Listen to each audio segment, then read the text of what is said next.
Hey there! Have you ever felt like a real detective when you're trying to figure out something completely new? Think about it for a second. When you stumble upon a word you've literally never seen before in a book, or when you're trying to understand the incredibly complex traditions of a foreign culture, what do you actually do? You don't just stare at it in isolation, right?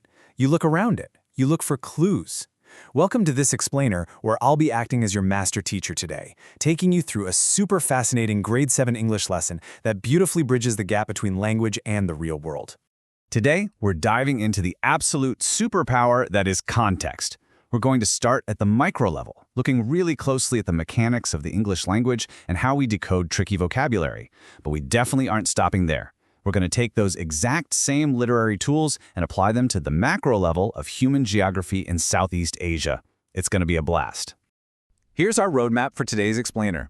We'll start with the power of context, move on to decoding words with clues, explore context in Rizal's poetry, dive into Southeast Asian human geography, and finally connect language and culture.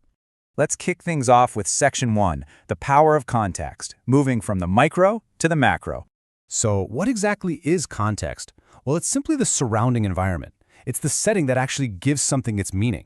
In literature, context is the letters surrounding a root word or the sentences surrounding a really difficult phrase. Over in geography, context is the mountains, oceans, and borders surrounding a group of people. By becoming a master of context, you're literally empowering yourself to be a true investigator of meaning, totally capable of solving puzzles on a page and in the world at large.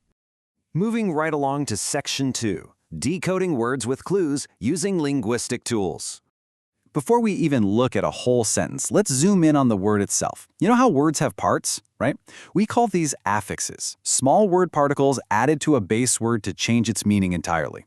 We've got prefixes at the beginning and suffixes at the end.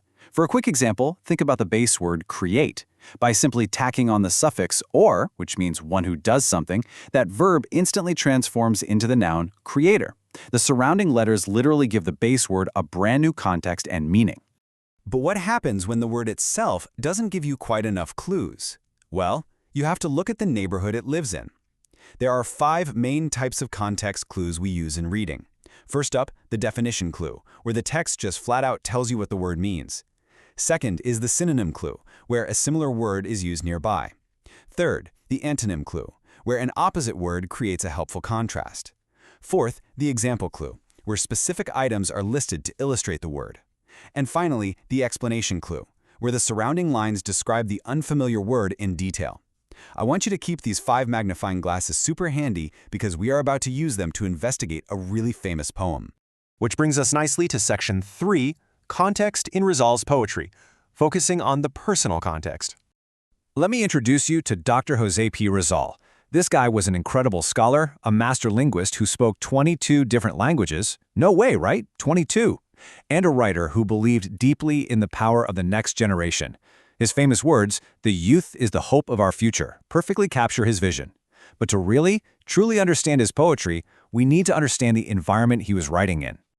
To grasp his vision, we absolutely must look at his historical context. He lived during a time of heavy Spanish colonial rule in the Philippines. But instead of taking up arms, Rizal used his pen.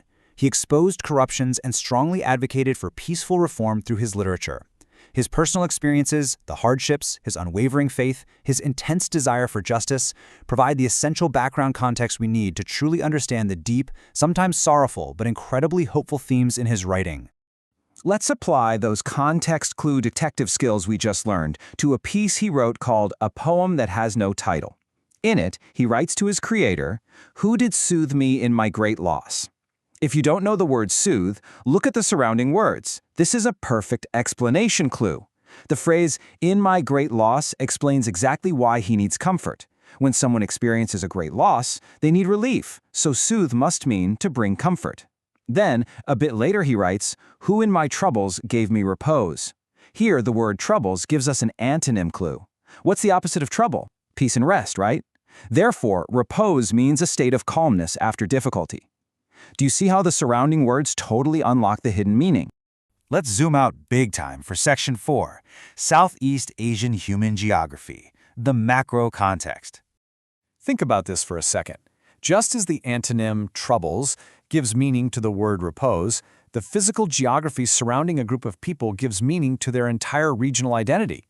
The mountains, religions, and social structures are the macro context clues of human geography.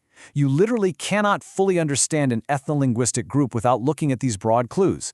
These massive geographic elements shape who they are, how they speak, and how they live their daily lives. Southeast Asia is generally split into two main physical environments, the mainland or Punk Kontinenteng and the insular or Kaplu-Enyon Island regions. If we look at the mainland, countries like Vietnam, Cambodia, and Thailand, they're home to ethno-linguistic groups like the King, Khmer, and Thai.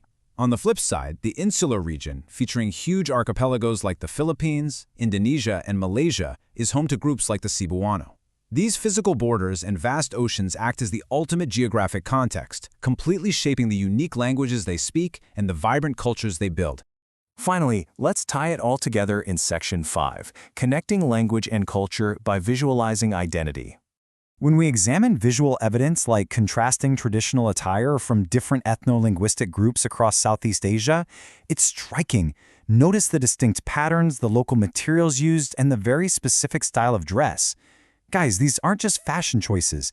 They are literal survival adaptations and cultural expressions directly dictated by their specific geographic and social contexts. An island group is naturally going to develop differently than a mainland highland group. In a way, their clothes are literally like suffixes attached to their base identity. Take the Vietnamese king, for instance.